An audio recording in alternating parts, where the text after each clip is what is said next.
So, Yeah.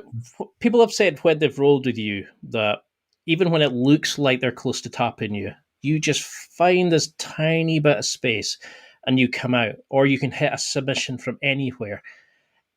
Do you prefer using positional like sparring so that you can learn to attack the body from all positions, that you can find escapes from all positions? Is that the key for the best development for anybody, including a fat guy about to return to jiu-jitsu?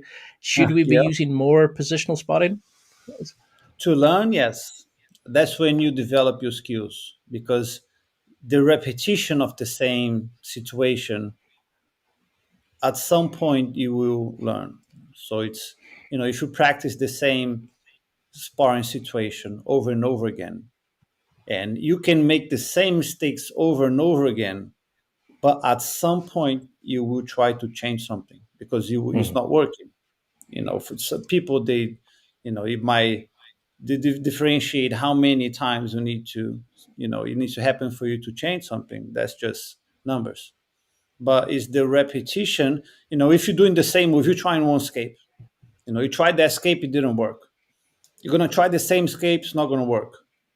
I mean, at some point, you will try the escape differently, or at some point, you try to find the right time for the escape.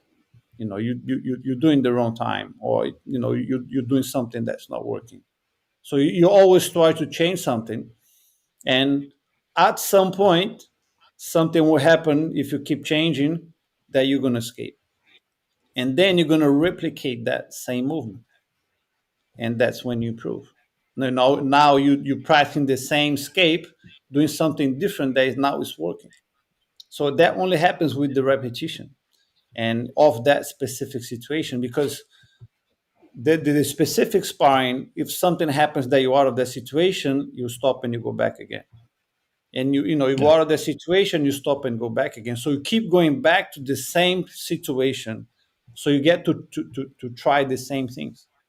That's when you really learn, because the repetition, repetition, repetition. I can tell you, if you do this escape, do this and it's going to help you escape.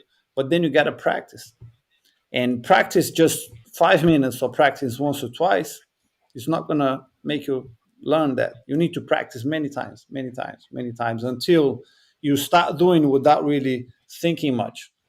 That's when you really learn a move, when the move comes naturally without having to think much before the move. Because fighting, everything happens fast, right? Fighting is a movement. We're fighting, and then boom, something happens. We're fighting, boom, something happens.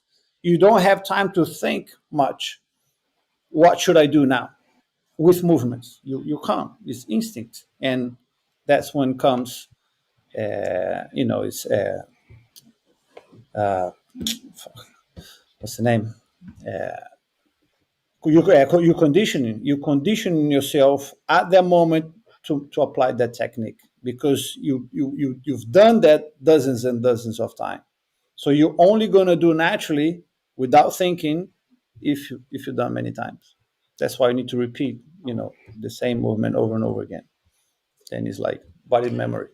Your body remember. The mind doesn't have to tell the body, do that now.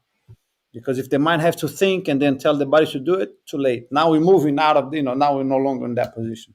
You change. Now it's something else.